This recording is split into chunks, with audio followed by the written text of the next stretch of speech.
The explosion tore through Naval Station Norfolk at 4:30 a.m., sending alarms screaming across the base as red warning lights bathed Building 7 in an eerie glow.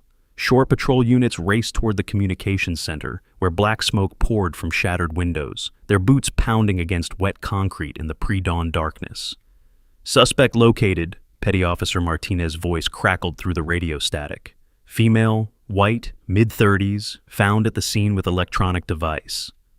Charlotte Evans knelt beside the smoking debris, her fingers covered in soot and explosive residue as she carefully examined an encrypted device still warm from the blast. Dressed in a simple black jacket and faded jeans, she looked like any IT contractor working the night shift. Her dark hair was pulled back in a practical ponytail, and her green eyes moved with calculated precision as she analyzed the damage patterns around her. "Ma'am, step away from the device immediately," Martinez shouted, his weapon drawn and trained on her. "Hands where I can see them, now!" Charlotte slowly rose to her feet, still holding the device, her gaze sweeping across the destruction with an accuracy that seemed anything but civilian.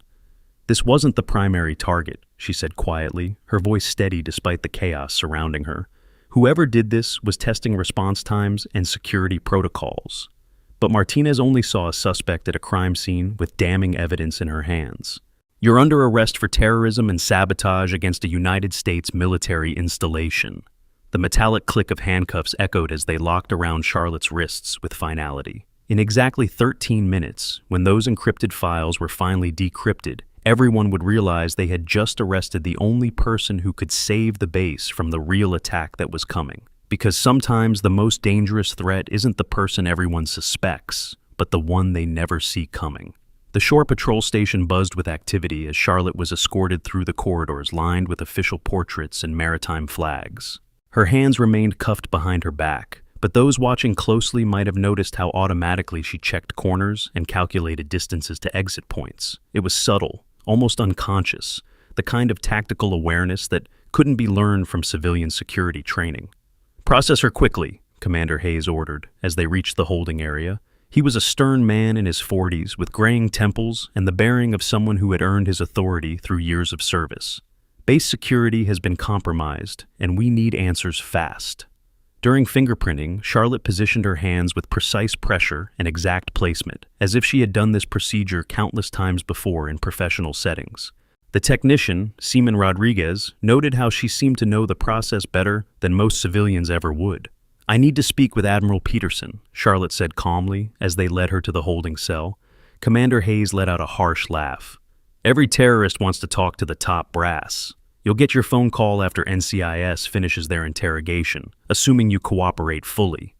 The holding area filled with personnel who had gathered to catch a glimpse of the suspected terrorist. Shore patrol officers, communications technicians, and duty personnel all whispered among themselves, creating the kind of moral vacuum where assumption replaced investigation and circumstantial evidence became absolute proof.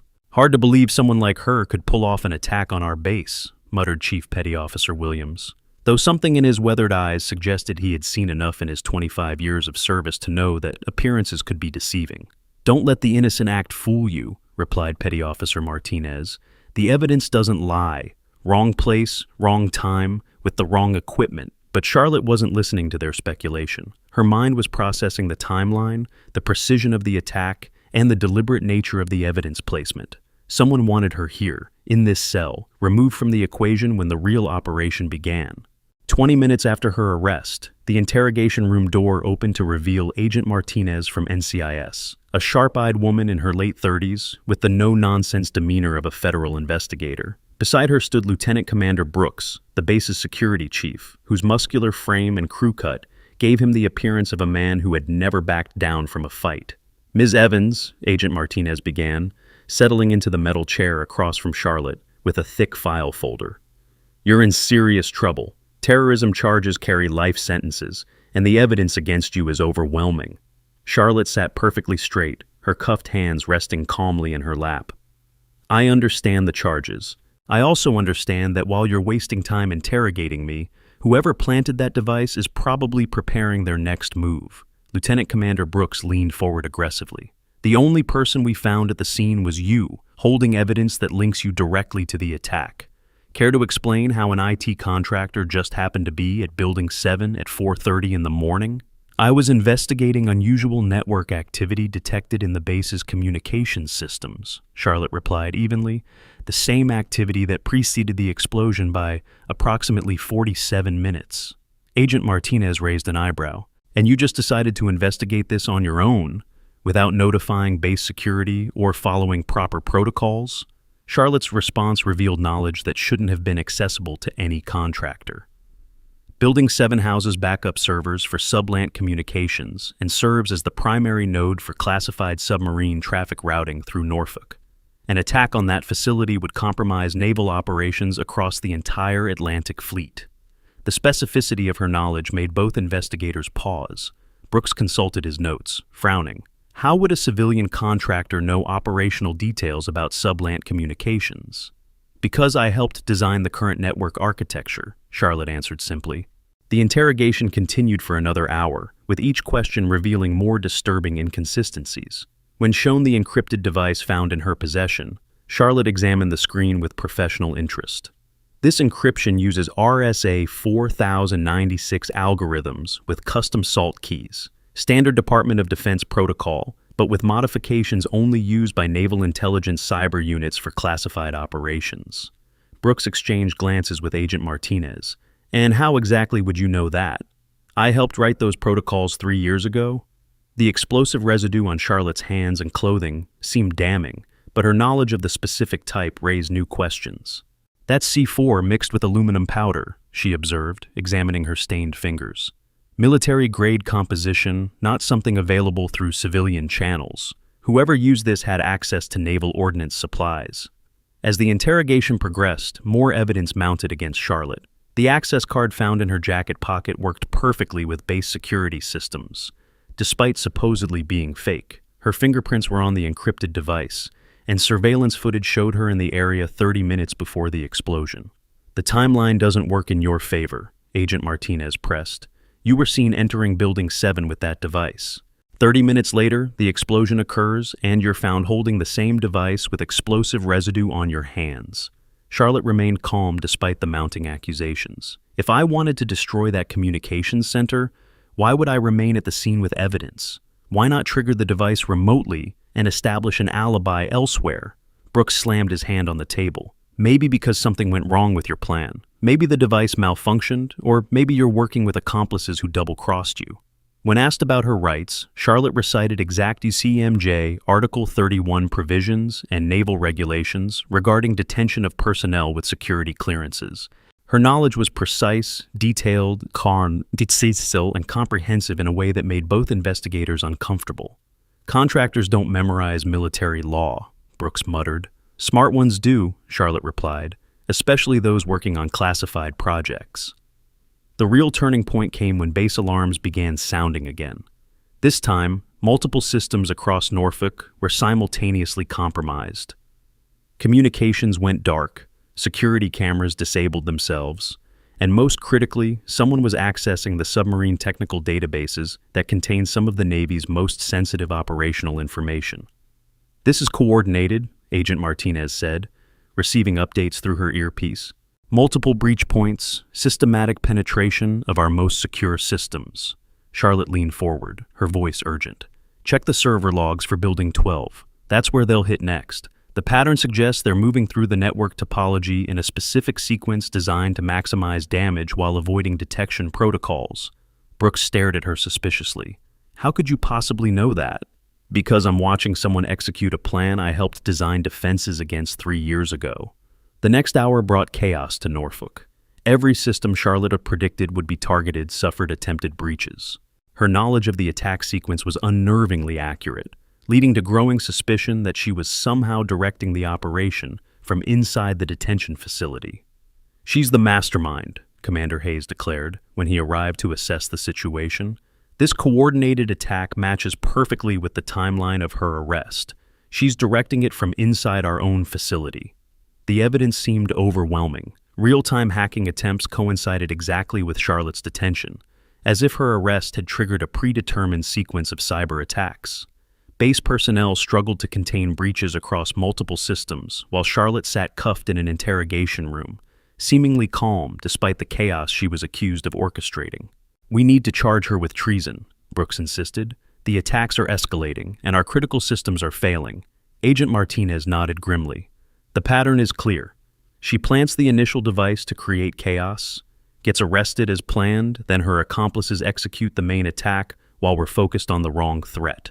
Charlotte's access to a rugged military-grade tablet with encrypted communications and real-time threat assessment capabilities, designed for classified operations requiring secure data transmission in hostile environments, would have seemed suspicious under normal circumstances.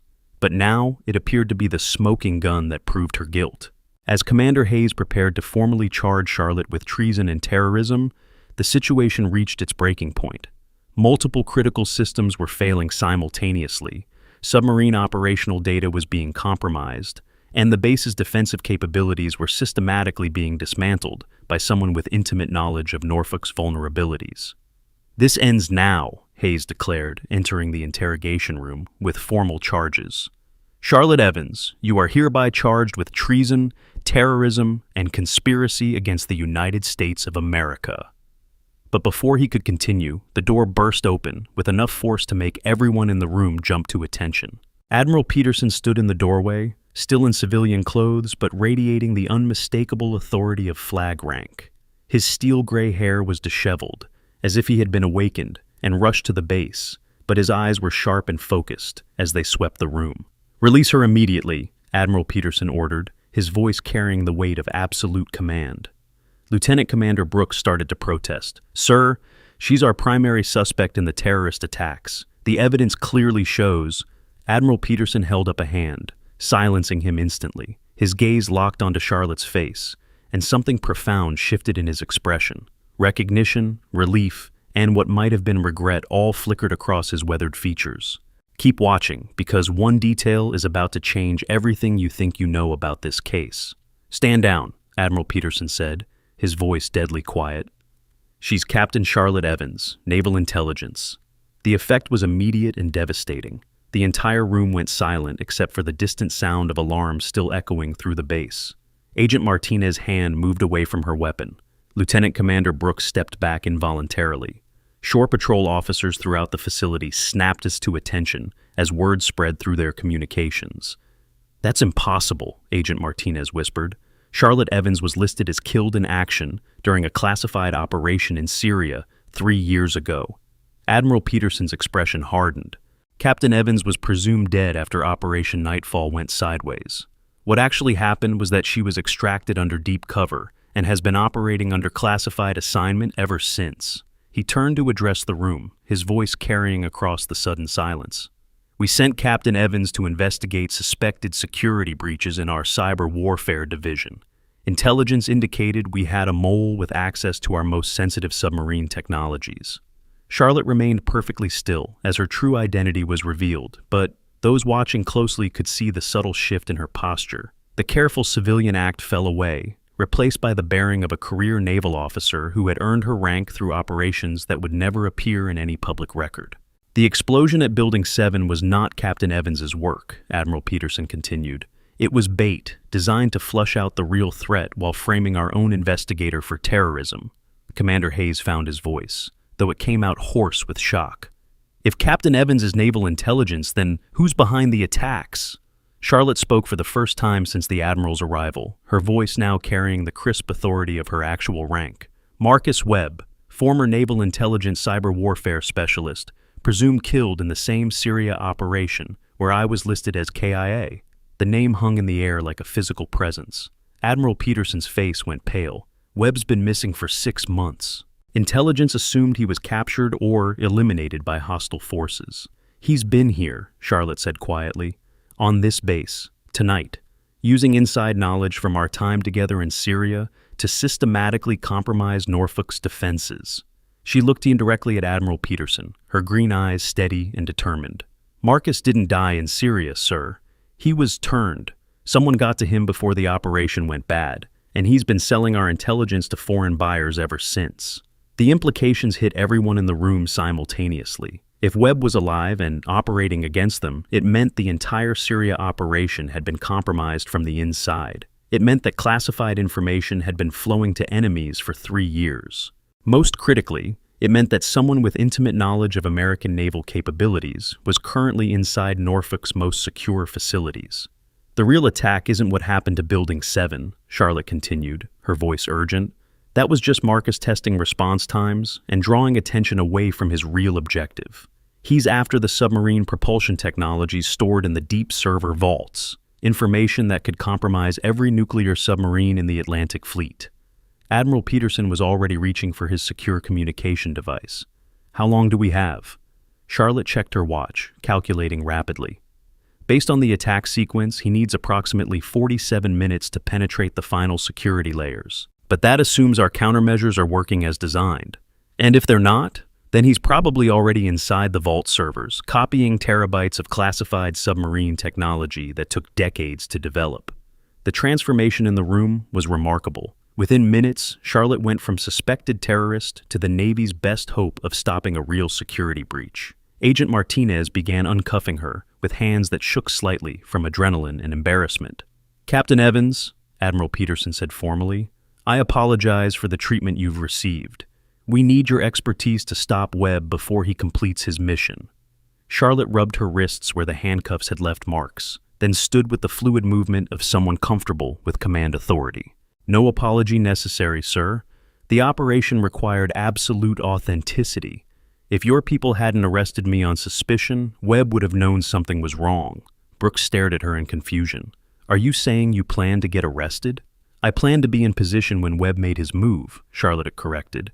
"Getting arrested for his diversionary attack wasn't ideal, but it kept me on base when he needed me elsewhere." The next few minutes brought rapid coordination as Admiral Peterson assembled his crisis response team.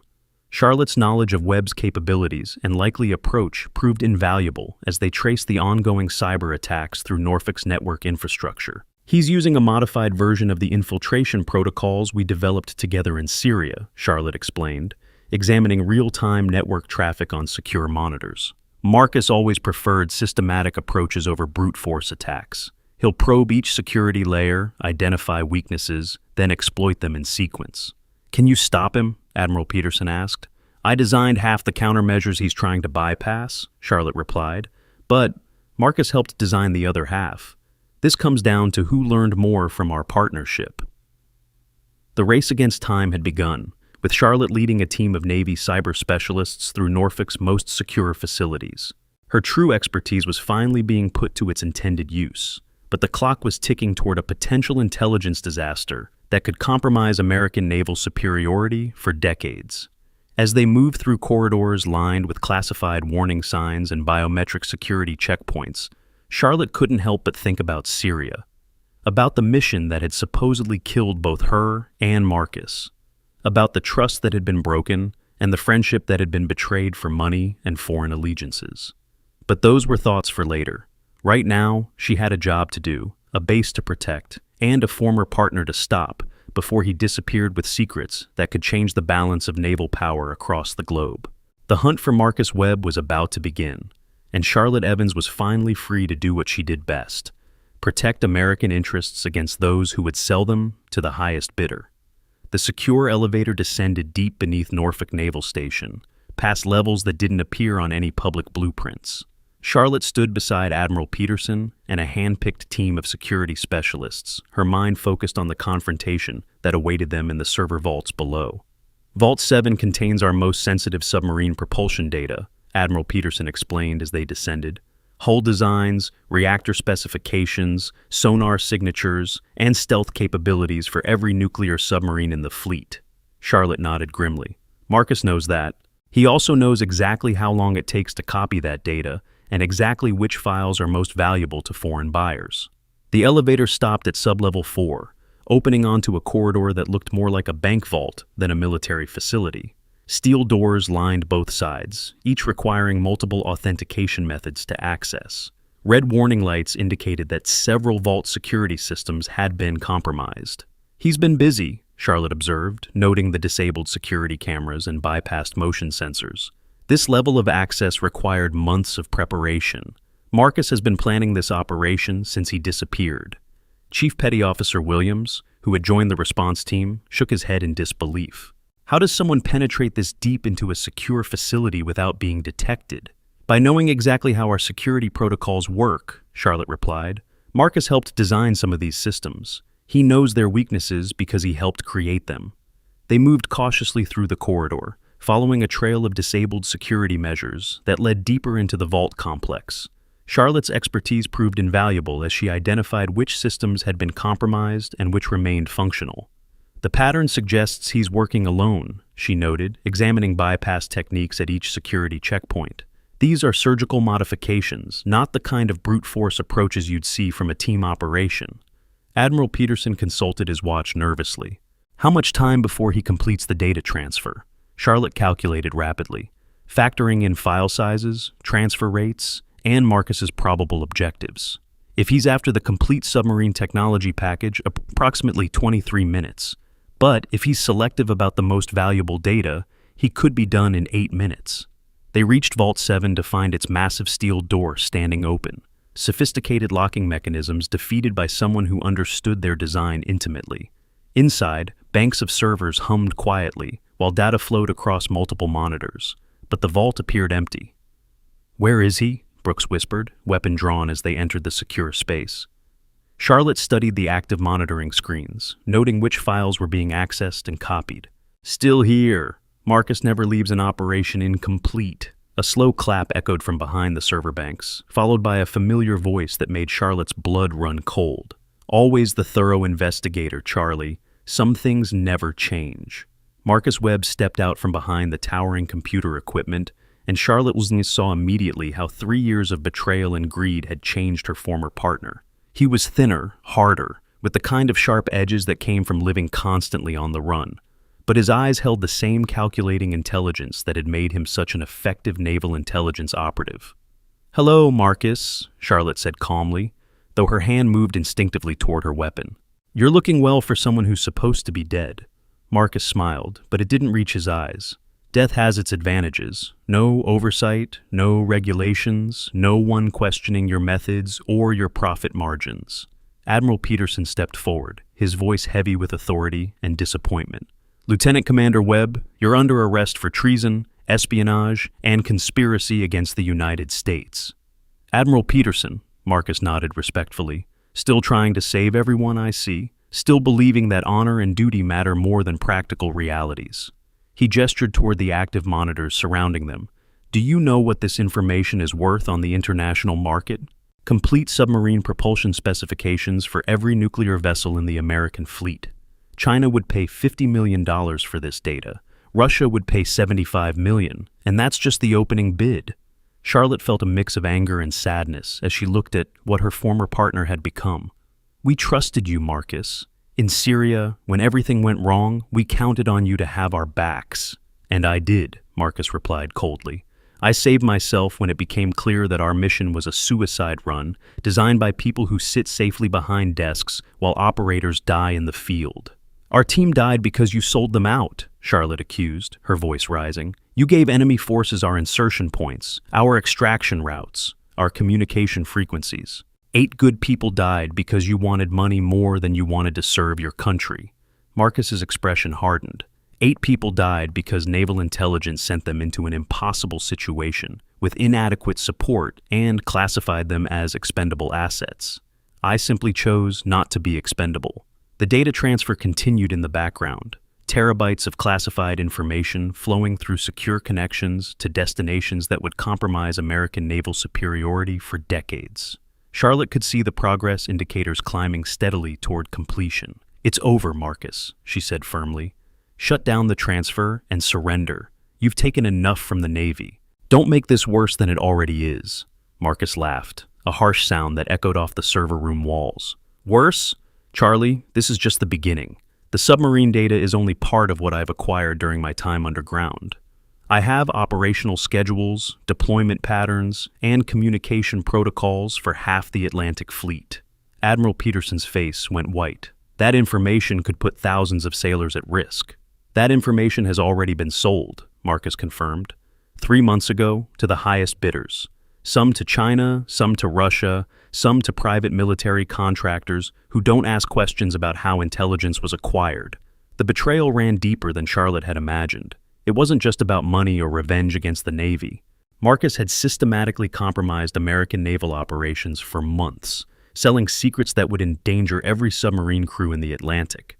"You're talking about treason on a scale that could affect global security," she said, moving slowly closer while he was focused on his monologue.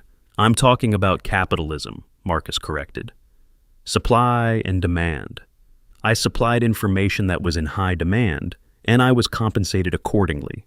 The monitors showed that the data transfer was nearing completion. Within minutes, the most sensitive submarine technologies in the American arsenal would be in the hands of foreign powers. Charlotte realized they were running out of time for negotiation. "The download stops now," Admiral Peterson ordered, signaling to his security team to surround the server area.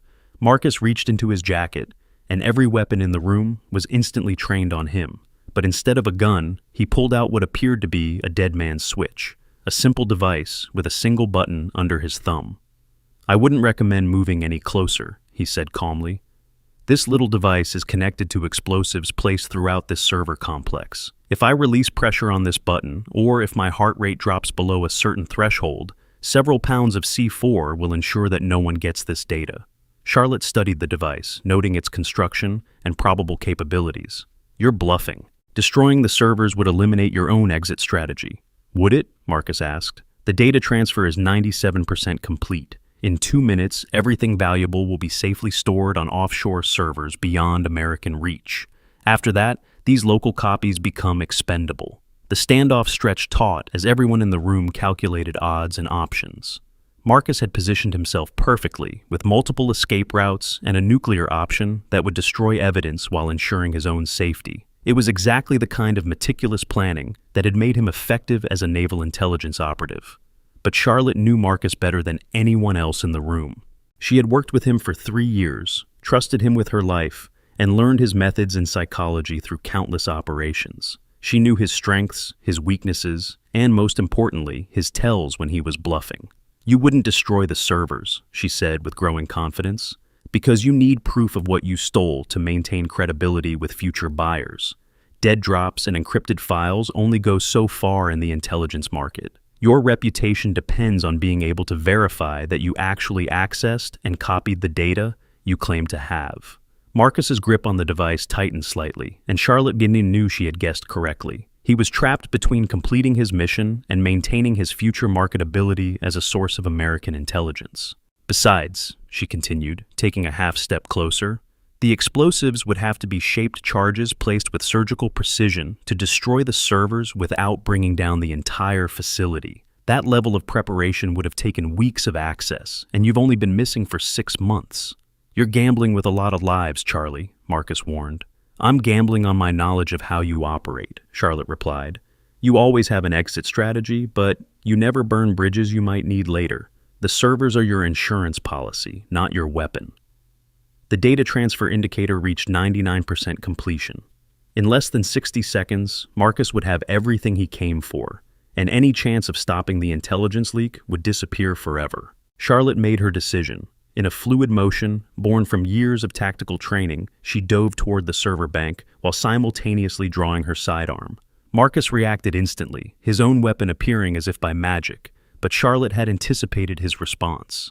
The dead man's switch flew from his hand as they collided, skittering across the floor toward Admiral Peterson's feet. The room erupted in controlled chaos as security personnel moved to secure Marcus, while Charlotte fought to reach the manual shutdown controls for the data transfer.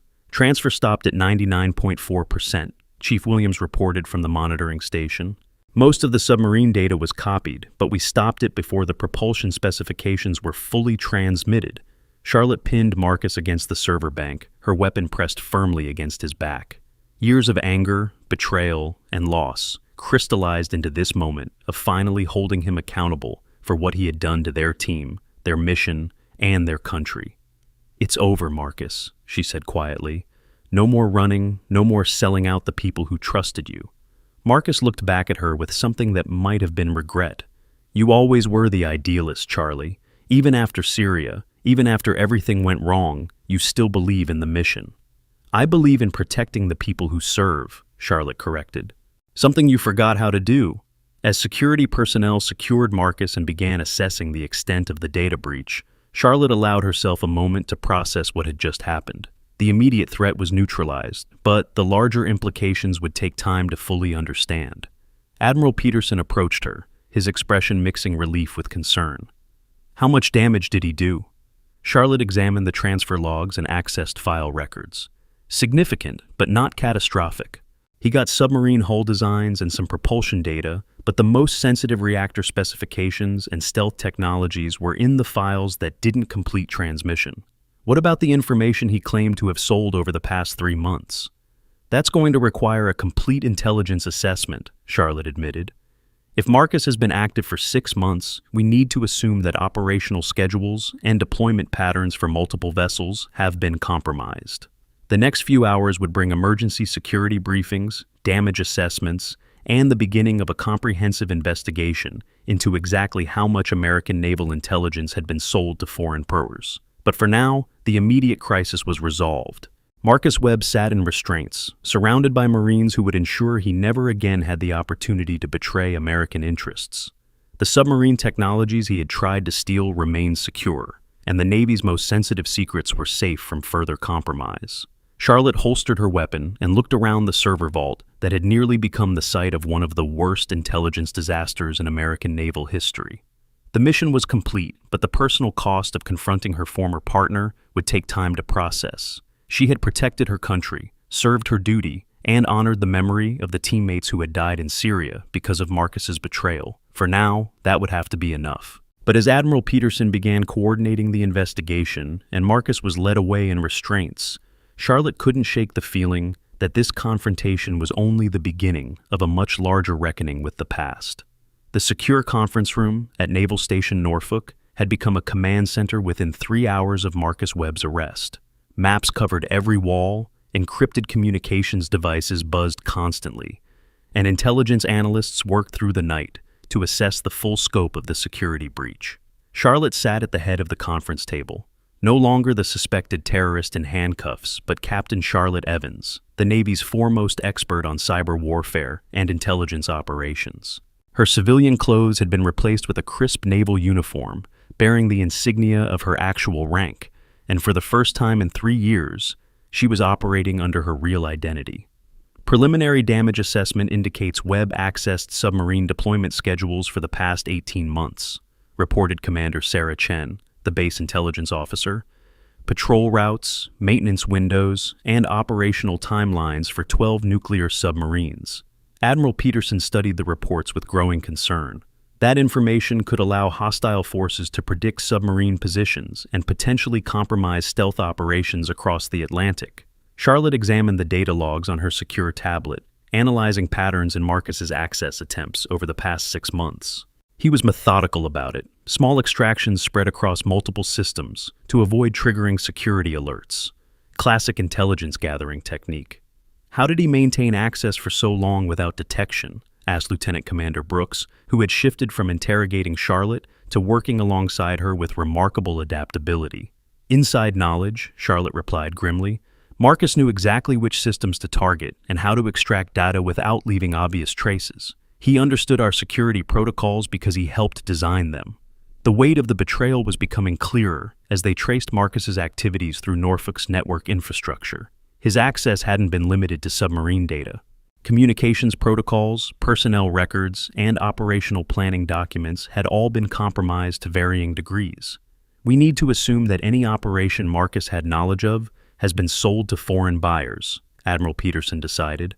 Full security review of all submarine deployments, immediate recall of vessels that might be at risk, and new encryption protocols for all communications.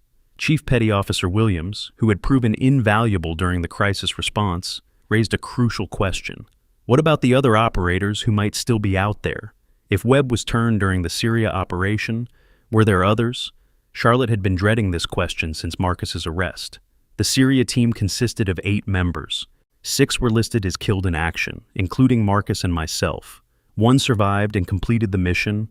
1 was never found. The implications hung heavy in the room. If Marcus had been turned, and Charlotte had survived under deep cover, what had happened to the eighth member of their team? Lieutenant Sarah Kim was our communications specialist, Charlotte continued quietly. Her body was never recovered from the extraction site. Intelligence assumed she was captured and eliminated, but now we have to consider other possibilities. Admiral Peterson leaned forward intently. You think she might have been compromised like Webb? I think we need to verify the status of every person who had access to the intelligence that Marcus has been selling, Charlotte replied carefully. The scope of his knowledge suggests he didn't work alone. The investigation expanded rapidly as Navy intelligence began tracing connections between Marcus's activities and other potentially compromised personnel. Phone records, financial transactions, and travel patterns painted a disturbing picture of a network that extended far beyond one rogue operative. Marcus received payments through 7 different offshore accounts over the past 18 months, Agent Martinez reported, having shifted seamlessly from NCIS investigator to intelligence analyst. Total compensation exceeded $12 million for information sold to Chinese, Russian, and Iranian buyers. Charlotte studied the financial records, noting the timing and amounts of various transactions.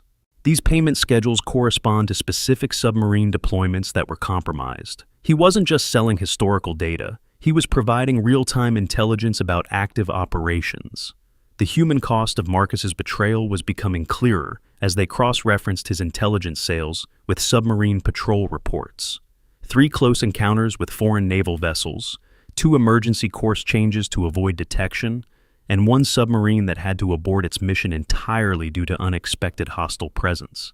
63 sailors on the USS Helena had their lives put at risk because Marcus sold their patrol route to Russian intelligence, Admiral Peterson said quietly. They never knew how close they came to being detected and potentially attacked. Charlotte felt the weight of responsibility settling on her shoulders. As Marcus's former partner, she understood better than anyone how his mind worked and what capabilities he possessed. The investigation would require her expertise, but it would also force her to relive the betrayal that had shaped the past 3 years of her life. There's something else, she said reluctantly. Marcus mentioned having information about deployment patterns and communication protocols for half the Atlantic Fleet. That level of access requires clearances he shouldn't have possessed after going missing. Commander Chen looked up from her analysis. Are you suggesting he had help from someone still inside the system? I'm suggesting that someone with current access has been feeding him updated information, Charlotte clarified. The data he stole tonight was recent, but his knowledge of our procedures was current as of this week. The room fell silent as the implications sank in. Marcus Webb hadn't just been operating as a lone rogue agent selling historical intelligence. He had been receiving ongoing support from someone within the Navy's current command structure. We have a mole, Admiral Peterson stated grimly. Someone currently serving is providing aid to a known traitor. The investigation took on new urgency as they began analyzing personnel with access to the specific information Marcus had been selling. The list was surprisingly short, limited to senior officers and intelligence specialists with the highest security clearances. 43 people had access to all the compromised datasets, Agent Martinez reported, but only 12 have the technical skills to extract and format the information in the way Marcus was receiving it. Charlotte reviewed the list of suspects, recognizing names and faces of colleagues she had worked with for years. The idea that one of them had been supporting Marcus's activities was almost harder to accept than his initial betrayal. We need to be careful about how we proceed, she warned. If our mole realizes we're closing in, they could destroy evidence or warn other compromised assets. This requires a surgical approach. Admiral Peterson nodded in agreement. Captain Evans, I'm placing you in charge of this internal investigation. Your knowledge of Webb's methods and your expertise in intelligence operations make you our best asset for identifying his accomplice. The assignment felt like both vindication and burden. Charlotte had spent 3 years operating under deep cover, her real identity buried beneath layers of classification and secrecy. Now she was being asked to investigate the very institution she had served faithfully, searching for traitors among colleagues who trusted her. I'll need complete access to personnel records, communication logs, and financial data for everyone on the suspect list, she said, and I'll need to conduct interviews without revealing the scope of the investigation. Done, Admiral Peterson agreed. Whatever you need, you have my full authority. The next 18 hours brought a methodical examination of evidence that painted an increasingly disturbing picture. Financial anomalies, unexplained travel, and communication patterns that suggested coordination with external contacts. But the breakthrough came from an unexpected source. Marcus Webb himself, facing life imprisonment for treason, agreed to cooperate in exchange for consideration during sentencing. His debriefing revealed details about his network that intelligence analysts had missed. "My contact inside Norfolk uses the code name Phoenix," Marcus revealed during his secured interview. "Female officer, mid-30s, with access to submarine operational planning. We've been working together for 14 months. Charlotte felt her blood run cold. Phoenix had been Lieutenant Sarah Kim's call sign during the Syria operation. The communications specialist who had never been found, who had supposedly died during the mission that destroyed their team. "Sarah Kim is alive," she told Admiral Peterson after reviewing Marcus's statement. "She didn't die in Syria. She was captured, turned, and has been operating inside our own command structure ever since." The revelation transformed the investigation from hunting an unknown mole to tracking down a former teammate who had become an enemy agent. Sarah Kim's personnel record showed a successful naval career following her supposed rescue from Syria, promotions that had given her access to increasingly sensitive information. "She's currently assigned to Atlantic Fleet Communications," Commander Chen reported, "perfect position to access submarine deployment schedules and coordinate with external contacts." Charlotte studied Sarah's recent duty assignments and travel records, noting patterns that suggested clandestine meetings and information exchanges. The woman she had served alongside in Syria, whose supposed death she had mourned, had been actively working against American interests for over 2 years. "Where is she now?" Admiral Peterson asked. "According to duty rosters, Lieutenant Commander Kim is scheduled for night watch at Fleet Communications tonight," Charlotte replied. "She'll have access to real-time submarine positions and emergency communication protocols." The hunt for Phoenix was about to begin, but this confrontation would be different from capturing Marcus Webb. Sarah Kim was an active duty officer with legitimate access to secure facilities. She could destroy evidence, warn other compromised assets, or escape through official channels before they could build a case against her. "We need to take her into custody quietly," Charlotte advised. "If she realizes we're onto her, she could trigger emergency protocols that would compromise every submarine currently at sea." Admiral Peterson assembled a small team of trusted personnel for the operation. Charlotte would lead the approach, using her knowledge of Sarah's psychology and methods to minimize the risk of complications. They had one chance to capture Phoenix before she could cause irreparable damage to fleet operations. The Fleet Communications Center occupied the top 2 floors of Norfolk's most secure building. Access required multiple authentication methods, and the facility was staffed around the clock by personnel with the highest security clearances. It was exactly the kind of environment where a compromised officer could operate with impunity. Charlotte approached the building through official channels, her credentials providing legitimate access to investigate communication security protocols. To outside observers, she was simply conducting a routine inspection of classified procedures. "Lieutenant Commander Kim is at Console 7, reported the duty officer, unaware that he was directing them toward a suspected traitor. "She's monitoring Atlantic Fleet submarine communications for her shift."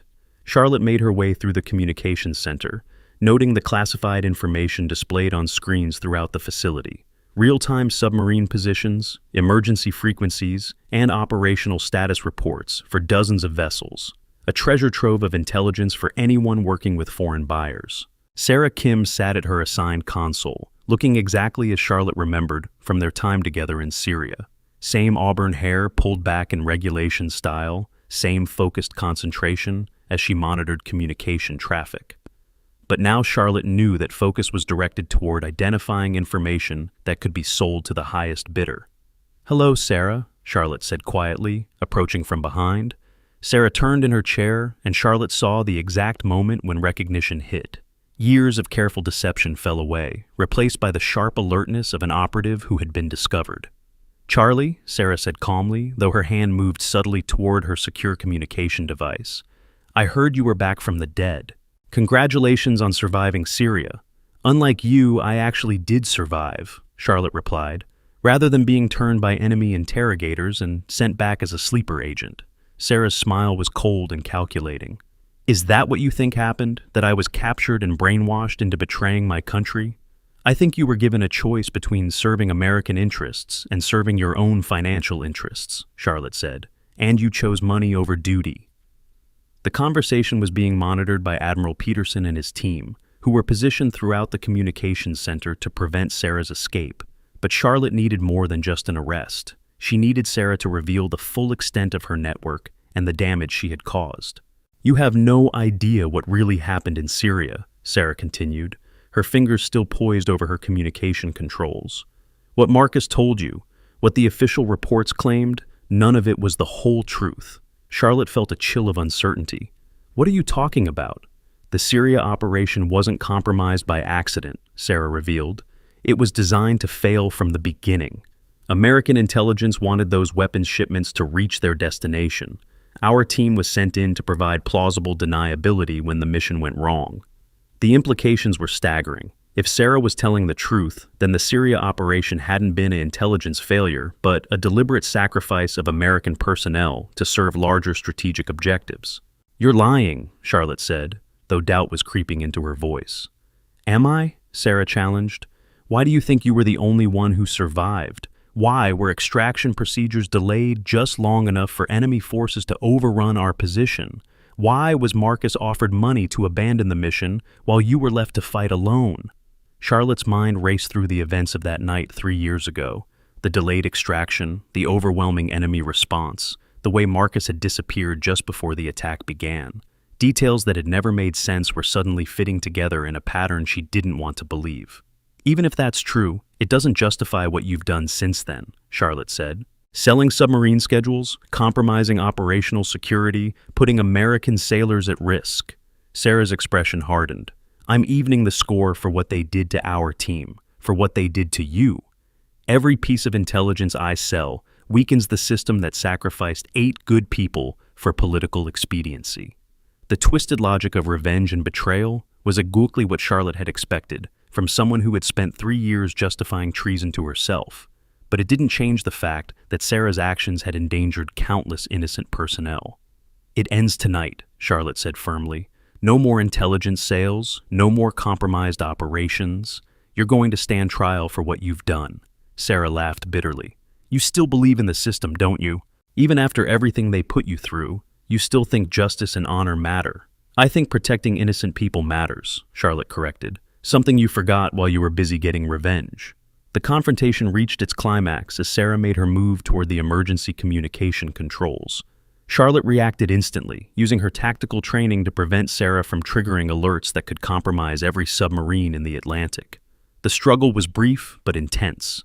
2 former teammates fighting over access to communication systems that controlled the safety of thousands of naval personnel. Charlotte's 3 years of maintaining her skills under deep cover proved decisive as she subdued Sarah without damaging the sensitive equipment surrounding them. It's over, Charlotte said as security personnel moved in to restrain Sarah. No more running, no more selling out the people who trusted you. Sarah looked up at her with a mixture of anger and resignation. This doesn't end anything, Charlie. There are others out there, people who know what really happened in Syria. The system that betrayed us is still in place, and it will sacrifice more teams when it suits their purposes. Charlotte felt the weight of Sarah's words, but she pushed aside doubts about larger conspiracies and focused on the immediate mission. That's a problem for another day. Right now, we're stopping the intelligence leak and protecting the fleet. The arrest of Lieutenant Commander Sarah Kim, codename Phoenix, marked the end of an intelligence operation that had compromised American submarine security for over a year. Her cooperation, motivated by the prospect of reduced sentencing, revealed the full scope of information that had been sold to foreign buyers. 67 separate intelligence transactions over 14 months, Agent Martinez reported during the post-operation briefing. Submarine schedules, communication protocols, and operational planning sold to Chinese, Russian, and Iranian contacts. Admiral Peterson reviewed the damage assessment with growing concern. We're looking at a complete restructuring of Atlantic Fleet operations. New schedules, new communication codes, new security protocols for every submarine currently deployed. Charlotte examined the intelligence reports, noting the systematic way Sarah had exploited her access to classified information. She was careful to avoid patterns that would trigger security alerts. Small extractions spread across multiple systems, formatted to look like routine data transfers. The investigation revealed a network of corruption that extended beyond Marcus Webb and Sarah Kim. Financial records led to 3 additional personnel who had provided support or information in exchange for payment. The scope of the betrayal was larger than anyone had initially suspected. Total financial damage exceeds $23 million in compromised operations, Commander Chen calculated. That doesn't include the strategic cost of having submarine positions and capabilities known to foreign navies. Charlotte felt a deep sense of responsibility for the damage her former teammates had caused. Their shared experience in Syria had been twisted into justification for betraying everything they had once sworn to protect. "What about the larger questions Sarah raised?" she asked Admiral Peterson privately.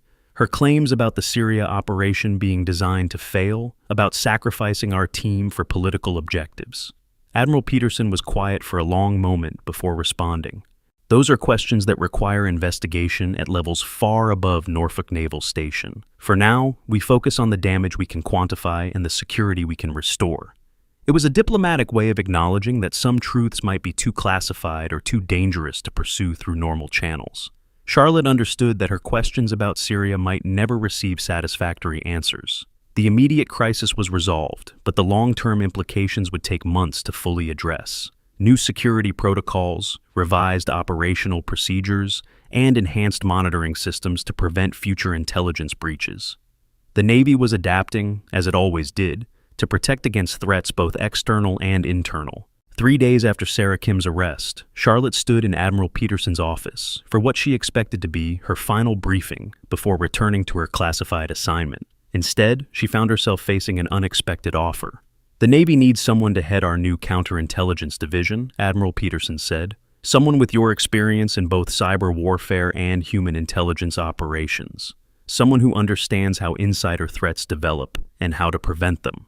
Charlotte considered the offer carefully. 3 years of deep cover operations had taken their toll, and the confrontation with her former teammates had forced her to confront painful truths about betrayal and loyalty. But the work was important, and her expertise could help prevent future security breaches.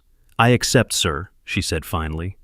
"On one condition: complete authority to investigate personnel at any level when security breaches are suspected." "Granted," Admiral Peterson agreed. "You'll report directly to me with access to any resources necessary to protect fleet security." The new assignment represented both an ending and a beginning. Charlotte's covert identity would remain classified, but she would operate openly as a naval officer working to protect American interests from internal threats. As she prepared to leave Admiral Peterson's office, he handed her a small wooden box containing a medal she had never expected to receive. The Navy Cross for extraordinary heroism during the Syria operation that had officially never happened. "This should have been presented 3 years ago," he said quietly, "along with proper recognition for the teammates you lost and the mission you completed alone." Charlotte accepted the medal with mixed emotions. Recognition for Syria came with the knowledge that some of her teammates had survived only to become enemies of everything they had once served. The price of honor sometimes included bearing witness to the dishonor of others. The ceremony was private, attended only by the personnel who had participated in the Norfolk operation. No media, no public recognition, just acknowledgement from colleagues who understood the cost of classified service. Chief Petty Officer Williams, who had proven invaluable during the crisis, was among those present. "Ma'am, if I may," he said after the ceremony, "what you did here, taking down those traitors while protecting our people, that's what real naval service looks like." Charlotte appreciated the sentiment, but she knew the reality was more complex. "Real service is making sure this never happens again, Chief. Making sure no one else has to face the choice between money and duty."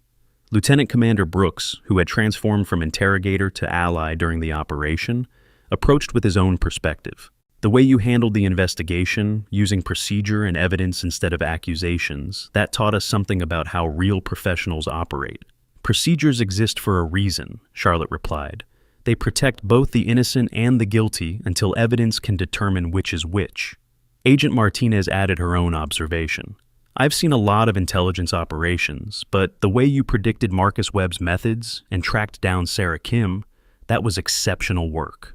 Charlotte deflected the praise while acknowledging the teamwork that had made the operation successful. Everyone here contributed expertise that was essential to the outcome. This wasn't a solo operation. The recognition was gratifying, but Charlotte's focus remained on the future. Her new position as head of counterintelligence would require building systems and procedures to prevent the kind of insider threats that Marcus and Sarah had represented. "The work starts tomorrow," she told the assembled group. "New protocols, enhanced monitoring, and training programs to help personnel recognize the warning signs of compromised colleagues." Admiral Peterson concluded the ceremony with official orders that would reshape Charlotte's career. "Captain Charlotte Evans, you are hereby assigned as Director of Naval Counterintelligence Operations, with full authority to investigate and prevent insider threats to fleet security." The title represented recognition of her expertise and trust in her judgment, but it also carried the weight of responsibility for protecting thousands of naval personnel from threats they might never know they faced. As the ceremony concluded and personnel returned to their duties, Charlotte remained in Admiral Peterson's office to discuss the challenges ahead. The Norfolk operation had exposed significant vulnerabilities in naval security, and addressing them would require sustained effort and resources. "The Syria questions you raised," Admiral Peterson said quietly, "they're being investigated through appropriate channels. But that investigation will take time and may never produce public answers." Charlotte nodded, understanding the limitations of pursuing classified matters through official channels. "As long as someone is asking the questions, that's what matters. What matters now is preventing future Marcus Webbs and Sarah Kims," Admiral Peterson emphasized. "Your new division will have authority to investigate any suspected security breach, at any level." The scope of the responsibility was daunting, but Charlotte felt ready for the challenge. 3 years of deep cover operations had prepared her for the complexities of intelligence work, and her recent experience had demonstrated the importance of protecting institutional integrity. "I'll need a team of specialists," she said, already thinking about personnel requirements. "Cybersecurity experts, financial investigators, and behavioral analysts who can identify personnel at risk of compromise." "Whatever you need," Admiral Peterson confirmed. "The Secretary of the Navy has authorized full funding and staffing for your division."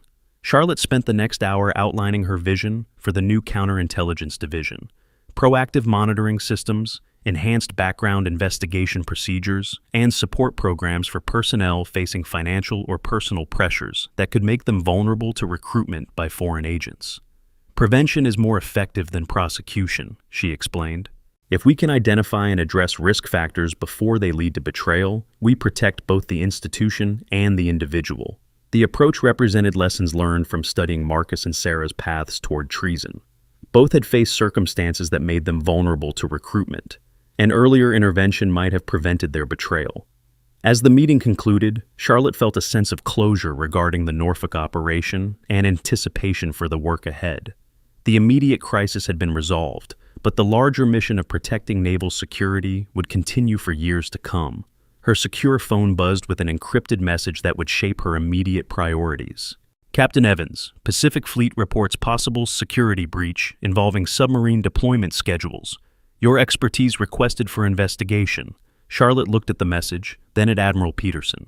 The work was already beginning, and there would always be another investigation, another potential threat to assess and neutralize. 48 hours to establish transition procedures for my new division," she said, already calculating timelines and resource requirements. "Then I deploy to Pacific Fleet for what could be our next major case." Admiral Peterson nodded approvingly. "Captain Evans, the Naval Counterintelligence Division is officially operational as of 0800 hours tomorrow." "Good hunting." Charlotte gathered her materials and prepared to leave, but she paused at the door for one final observation. The people who serve with honor deserve protection from those who would betray that service for money. That's what this division will provide. As she walked through the corridors of Norfolk Naval Station, Charlotte reflected on how much had changed in just 4 days. From suspected terrorist to decorated captain, from deep cover operative to division director, the transformation represented both personal vindication and professional opportunity. The challenges ahead would be substantial, but Charlotte felt ready to face them with the knowledge and experience gained from confronting her past and protecting her present. The mission continued, and she was exactly where she belonged, serving her country by protecting those who served alongside her. The secure phone buzzed again with additional details about the Pacific Fleet situation, and Charlotte smiled grimly as she reviewed the preliminary intelligence. The message contained encrypted files that painted a disturbing picture of potential security compromises spanning multiple naval installations across the Pacific Theater. According to the initial reports, submarine deployment schedules for 3 nuclear vessels had been accessed by unauthorized personnel during the past 2 weeks.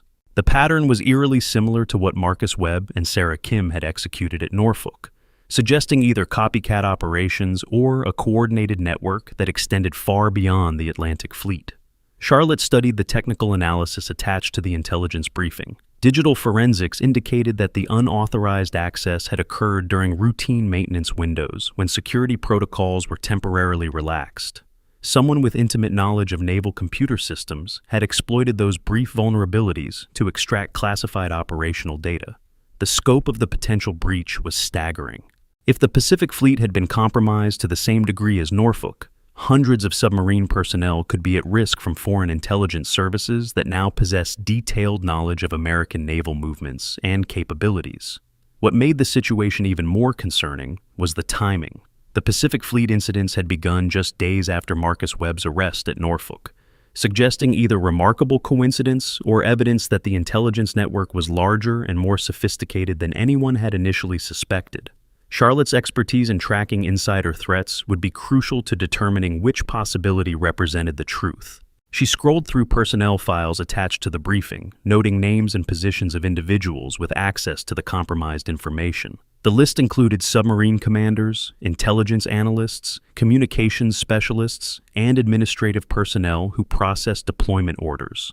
Any one of them could potentially be feeding information to foreign buyers. The financial implications alone were staggering. Intelligence estimates suggested that complete Pacific Fleet submarine schedules could be worth over $100 million to Chinese or Russian naval intelligence. That kind of money could corrupt even the most dedicated naval officer if they faced the right combination of financial pressure and opportunity. Charlotte's mind was already working through investigation protocols as she prepared for her deployment to Pearl Harbor. The Pacific Fleet situation would require careful coordination with local security personnel who might themselves be suspects in the breach. Trust would have to be earned gradually while maintaining operational security that could prevent further intelligence leaks. The phone displayed another encrypted attachment containing psychological profiles of potential suspects. Charlotte recognized the methodology from her own training in human intelligence operations. Someone was applying sophisticated behavioral analysis to identify naval personnel who might be vulnerable to recruitment by foreign agents. She thought about the lessons learned from confronting Marcus Webb and Sarah Kim at Norfolk. Both had been motivated by complex combinations of financial need, personal grievance, and rationalized betrayal of their service obligations. The Pacific Fleet investigation would require understanding similar psychological factors while working within the constraints of military protocol and legal procedure. The preliminary intelligence also indicated that the Pacific Fleet breaches were more technically sophisticated than what had occurred at Norfolk. Whoever was behind the unauthorized access possessed advanced cyber warfare capabilities and detailed knowledge of naval security systems. This suggested either a highly skilled individual operator or support from a nation-state intelligence service with significant resources. Charlotte reviewed her mental checklist of investigation priorities as the secure phone continued receiving updates from Pacific Fleet intelligence. Identify all personnel with access to compromised information, analyze financial and communication records for suspicious patterns, establish secure channels for coordinating with trusted local personnel, and develop operational plans for confronting suspects without triggering further security breaches. The challenge ahead would test everything she had learned about counterintelligence operations during her years of classified service. But Charlotte felt confident in her abilities and determined to protect the thousands of naval personnel whose lives depended on maintaining operational security for submarine deployments. There was work to do, threats to investigate, and colleagues to protect. The hunt for the next insider threat was about to begin, and Captain Charlotte Evans was ready for whatever challenges lay ahead. The stories end here, but the journey continues. Many new episodes are waiting for you. And if you enjoy, please take a moment to like, subscribe to our EV Story channel, and turn on the bell. See you in the next story.